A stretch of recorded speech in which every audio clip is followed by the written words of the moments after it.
Hello guys, kumusta kayo? Kararating lang ulit natin dito sa ating luyahan, dito sa ating farm. Ngayon ay magtatanim ulit tayo ng avocado. Meron akong dalang avocado dito. Nung nakaraang araw, nakapagtanim na ako ng isang puno. Sumubok na akong magtanim. Yun ay napakabata pang punla, no? Pero sinubukan ko kasi na magtanim kung mabubuhay ba siya. At nung maobserbahan ko, hindi naman siya yumukyok, hindi naman siya na lanta. At maganda naman yung sibol niya guys, masigla. At ito, may dala ulit akong dalawang puno. So, ito may dalawang puno ulit akong dala. Ngayon ay itatanim ulit natin. Sasaglitin muna natin ng tanim bago ako pumunta umahon dun sa pinaka-tuktok para magsiga ng ating fire line ulit doon. At tutuloy ko kasi ng linis yung ating mga rendiros. So, ito, sasaglitin muna natin ng tanim. At dalawang puno to guys. Yung variety nito, hindi ko alam exactly yung variety, pero yung physical na anyo nito guys is yung pahaba, yung parang bote siya. Ganito yung hitsura niya. Yung bigay ko sa akin ni Ate Clean na buto. So, ito yun, tatanim natin. Mas maganda sana kung yung lagkita, no? Naghahanap nga rin ako ng lagkita na variety. Meron akong nabili nung kahapon at 6 na piraso yon, 2 kilo. So, pag naipon yung buto, sana mabuhay yon.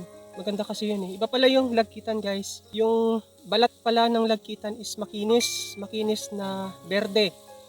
Na hindi katulad yung ibang variety na meron kasing balat ng avocado na magaspang. Yung parang maraming siyang butlig-butlig na maliliit. Basta hindi siya makinis. Unlike yung kapag yung lagkitan, makinis na makintab yung balat niya. So, kung mapapansin nyo, kung makakapag-sama-sama kayo ng iba't ibang variety, so mapapansin mo talaga yung lagkita na variety. So yun, at tanim natin to. Let's go. Dito natin siya guys itatanim. So gaya nga ng mga sinasabi ko ng mga nakaraang content ko, no, sa mga uploaded videos ko, na itong pagtatanim ng avocado dito ay nasa pagitan siya ng mga nyog. So itong gulod ng bundok dito ay tinamnan ko ng langka at ito nga, tatanim ulit tayo ng avocado. So mula dun sa baba sa aking luyahan, paakyat dito sa gulod, meron ako na itanim na doon ng mga langka. So alternate, no? Bawat spots ng nyog, yung gitna ay may tanim na langka at avocado. So yung sinundan nito is langka. Ngayon, magtatanim tayo ng avocado naman dito sa sunod na spot.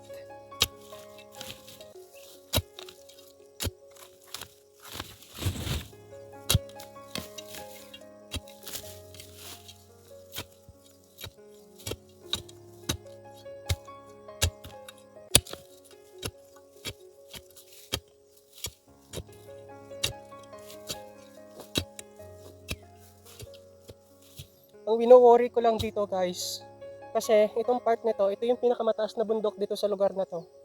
Ito yung pinakamataas na peak. So, ang inaalala ko, pag ito nagsipaglakihan, tapos binira ng bagyo, no? So, ano kaya yung magiging kahinat na ng mga halaman na to dito. Pero sana lang, pag ito na tanim, lumago, ay huwag siya masyadong magpakataas, no? Since pataas naman na siya na lugar, siguro hindi na to magpapakatangkad. Magiging ano na lang to, kumbaga pandak, no? So sana ganun na lang nga yung mangyari. Maging pandak lang siya, wag na siya magpakatangkad. So, eto na.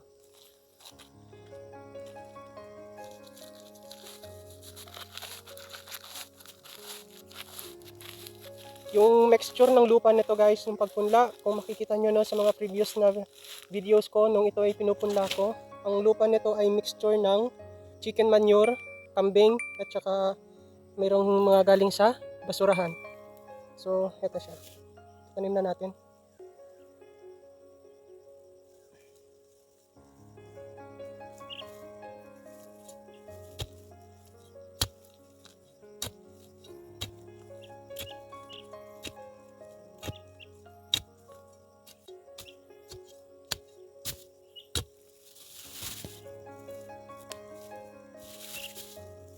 hindi pala ako nakakuha ng stick na pantanda. Mas magandang pantanda sana yung kawayan, kalimutan ko. Pero kukunan ko na lang para matandaan nito. So, ayan na siya guys. Ayan. So, yung itinanim ko doon, okay naman siya. Masigla naman siya, hindi naman siya na apektuhan. Hindi pa nakatikim ng ulan yon simula nung itinanim ko nung isang araw. Lalo na pag nakatikim ng lamig yon ng tubig, mas maganda. So, next naman. At ito na yung pangalawa natin. Ayan o. Sana ulanin para kumapit agad yung lupa niya doon sa pinagtamnan din niya, dumikit at umalagwa bigla yung kanyang mga ugat. So, ilang muna guys and see you on our future vlogs. Bye!